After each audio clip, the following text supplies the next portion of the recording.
So I'm going to head out and see if I can catch some of the autumn colors on the GoPro here. And this is my setup. A little bit discreet undercover kind of thing, but also gives me, rather than mounting it on my helmet, it allows me to move this around. And I think it gets a better audio because it's pretty close. The mic here is pretty close to my mouth. So anyway, let's see how it goes. Seems like some of the sun that was bringing out the colors has, well, it's gotten cloudy, so it doesn't seem quite as colorful as I wanted it to be. But anyway, let's see how it turns out in film. It may still be worthwhile. So anyway, what happens is the autumn colors start at the higher altitudes and then work their way down, and Grenoble is at the bottom of the valley, so it's really last to get its autumn colors. Here it is, middle of November. The autumn colors started probably end of October, but are still going. And tree species that have that kind of work on their own schedules. So some of the trees are already completely barren, and other trees seem to just be starting their autumn colors. Peeking up above the trees.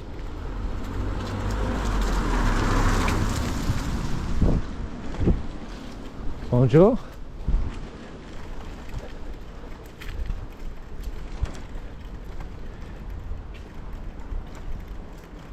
You see a bunch of the old gents here. You'll see it in a second.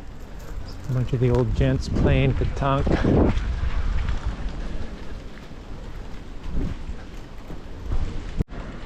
And the school, which is right across from the graveyard. You got opposite ends of the spectrum there.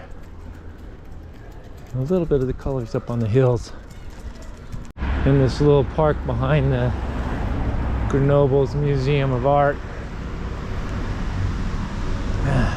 These are not native trees. These are mostly exotic trees.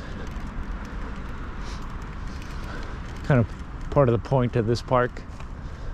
All right, so getting into some of the evergreens. So let's turn around. And some more. Look at that thing. It's on fire. Figuratively speaking, of course.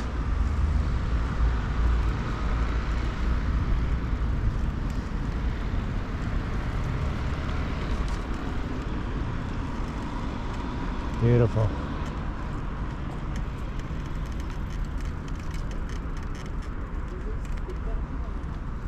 Mon téléphone, il m'avait pas dit que j'avais le message. There you can see some of the colors up on the hill, as well as some of the trees that have already lost all their leaves.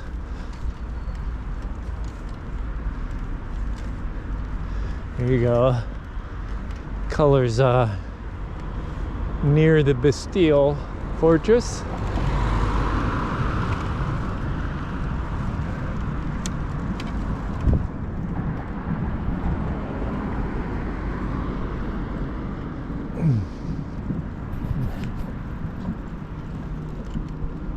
I'll peek down the river, or up the river actually, with the Chartreuse mountains in the background. All right, let's continue our tour.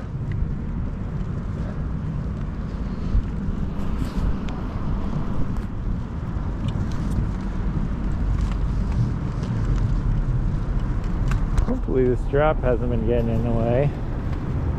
Just noticed my helmet strap is messing things up. So heading towards the city center.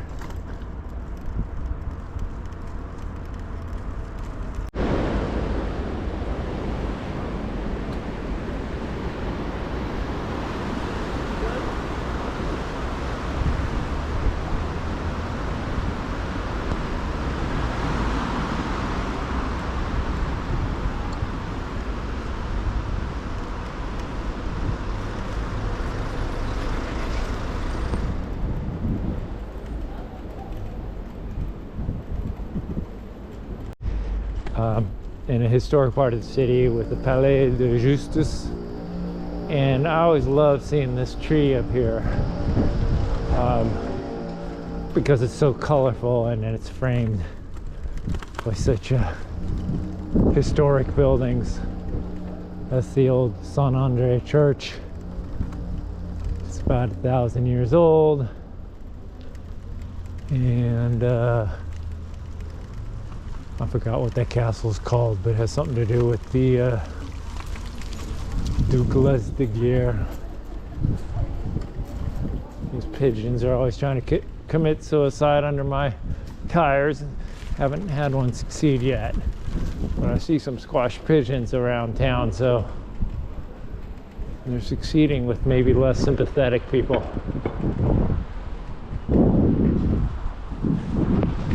See that tower up there?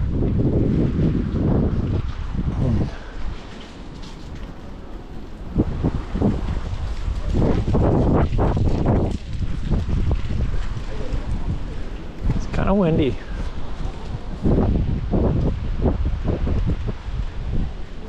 You know, there's a lot of sycamore type trees that Californians would be familiar with, and they are deciduous, but they're not the most colorful. Nevertheless, they are beautiful trees.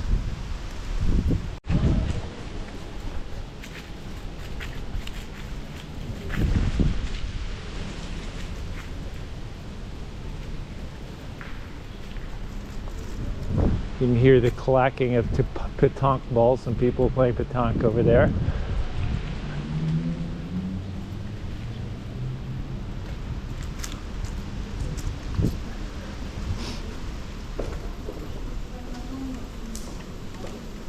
Let me get through here for these people.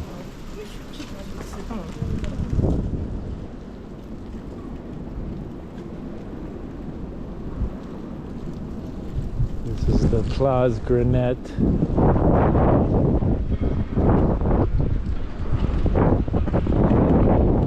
Beautiful up on the buildings, and this is really the last visible remnant of the old Roman wall that surrounded the city. Right here.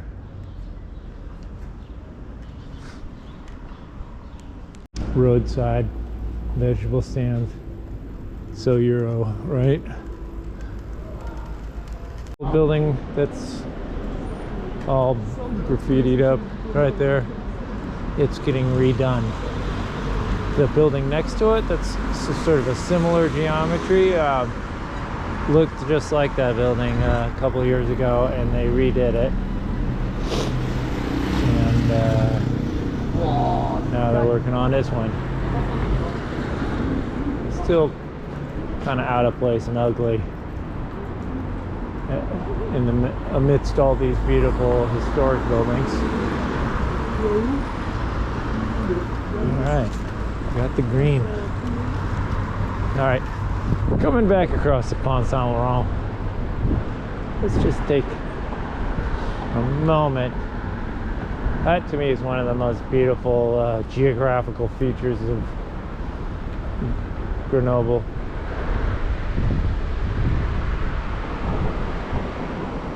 Hoping some of these autumn colors come across.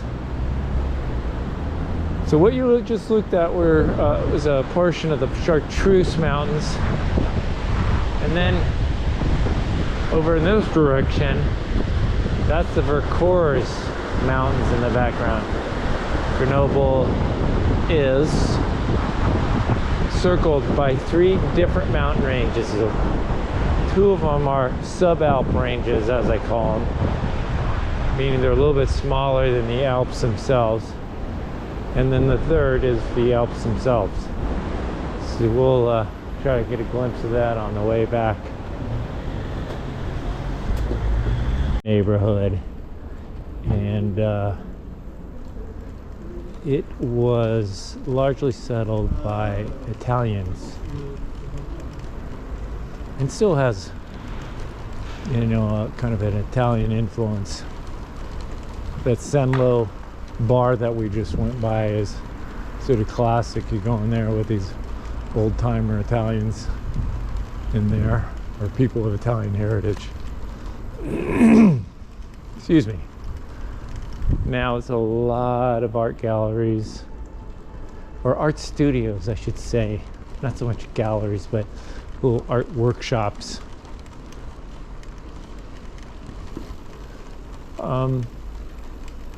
While places, one thing, the gentrification happens here, but it's not as disruptive as it is in the US, from what I can tell. It doesn't dislocate people as badly as it does in the US.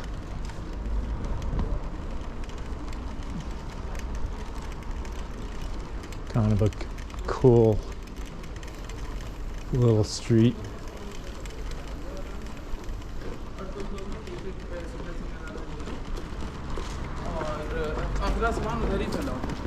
I particularly like these little buildings over on the side here. And this gets to one of the entrances to the city's fortified walls. Right there, you can see one of the historic entrances. The walls themselves are mostly been taken down, but the ports, as they call them, remain. Okay, there you can see the Alps. That's a Belladon range of the Alps, and given that this is our 5th year here, and it's mid-November, and that is the most barren, or I should say devoid of snow, that I've seen this late into the season. Usually you get pretty significant snow coverage by the end of September for sure, at least since we've been here, and then back in the old days even earlier. Let's take another view of one of my favorite views.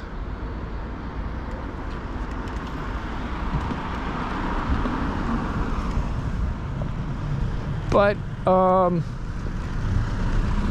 the forecasts look like we're going to have a pretty significant snowfall coming up here in this next week. Knock on wood. Look at those colors. We already saw those from a different angle. But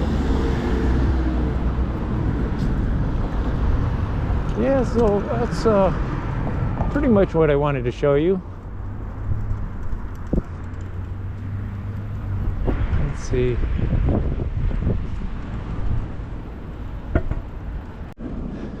As we're heading back home,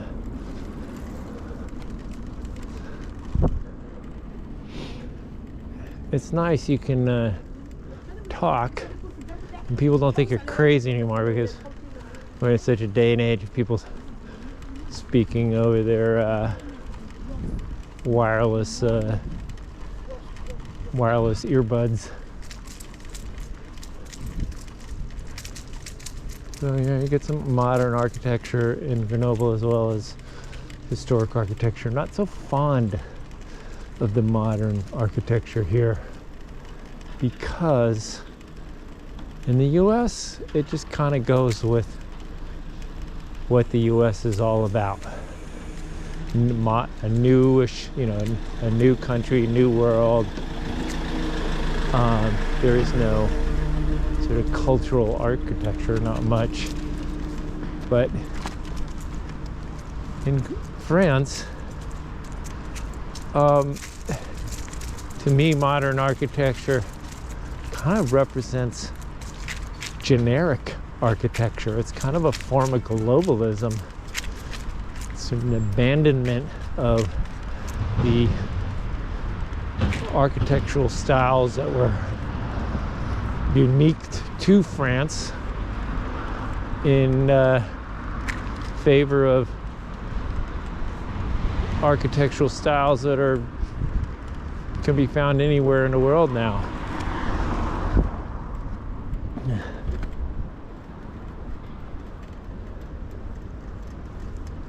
modern art or style of modern architecture that was unique to France, it would be a different story. But now it just looks like the same stuff you see all over the US.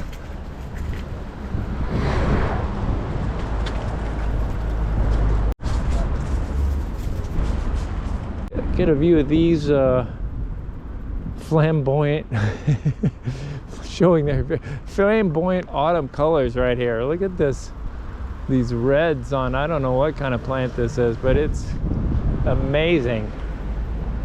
And then right behind it is this tree, which is showing a lot of red. Pretty beautiful. All right, I think that's finally it.